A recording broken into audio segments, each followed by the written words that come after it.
This is George at Max BP.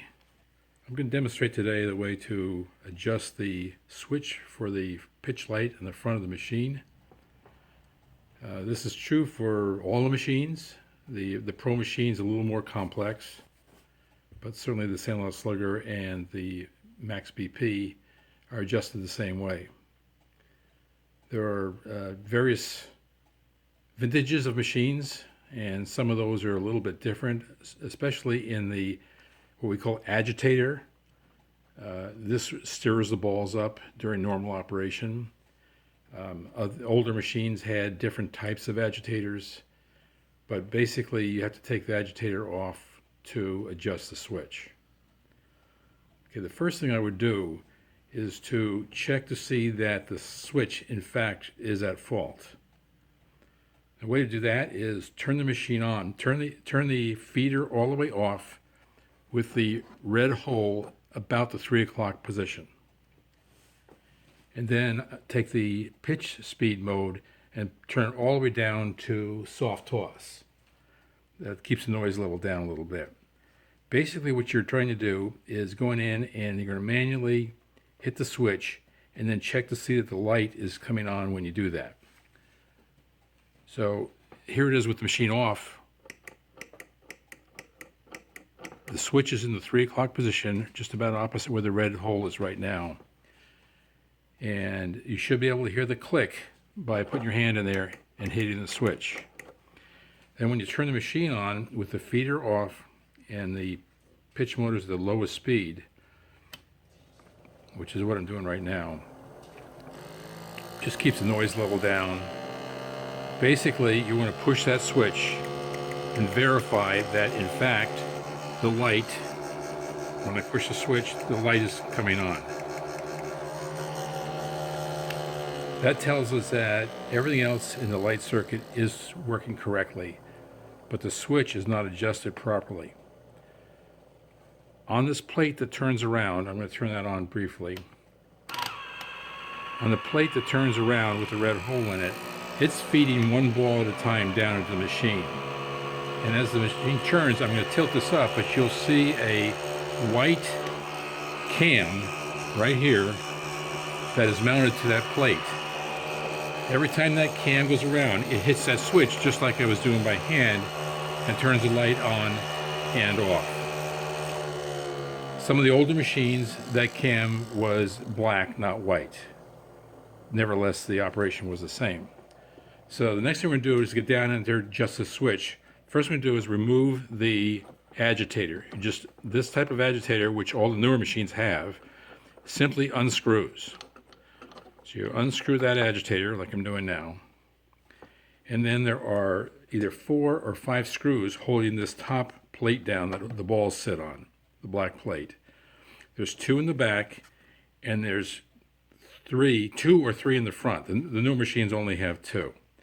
So basically, I'm going to remove all of those screws.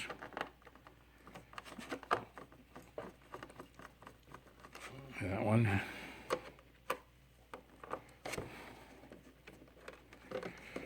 This takes a kind of a medium to smaller size Phillips head screwdriver. A larger one won't fit the screws, but you only need the one screwdriver to make the total adjustment. So I've now removed the 4 screws.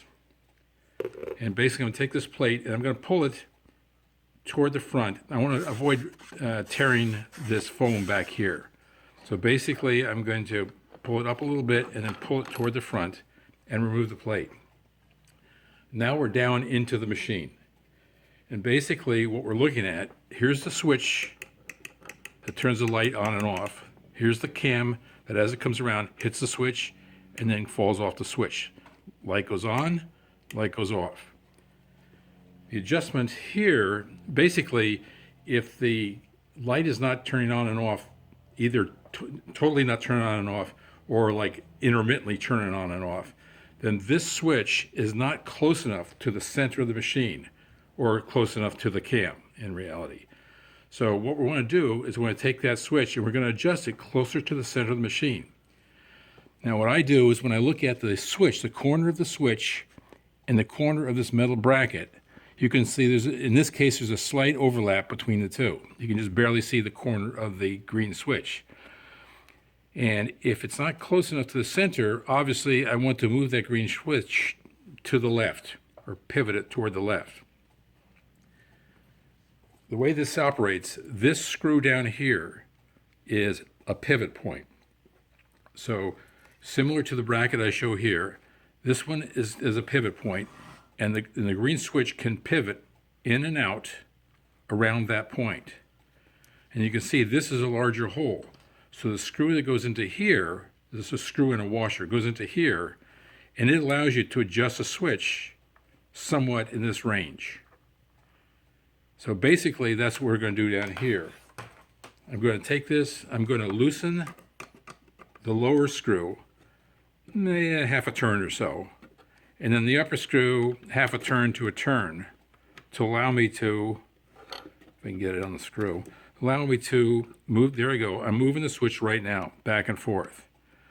So obviously, I want to move it toward the center if our analysis was right to start with, a little bit. And we're talking a pretty small amount. So I'm going to say, okay, compared to what we had before, I'm going to say that's a little better. Now the problem is we don't know whether that's correct or not. And by turning the machine on right now, because this is flexible by design, you can't really tell whether that did the job for us. So now we're into a little bit of a trial and error. In this case, what I do is I'm going to put the top plate back on, like so, and I'm only going to put the two screws, the screw here and the screw here. I only need two screws to locate this. So basically, I'm going to put these two screws in, like so. There's one. And there's two. And then I'm going to go ahead and screw the agitator back in. Now you want to be careful when you screw it back in that, let me take it back out of it for a second here. The bottom of the agitator has got a boss on it. It's got this protrusion on it. And that's supposed to fit down in this hole.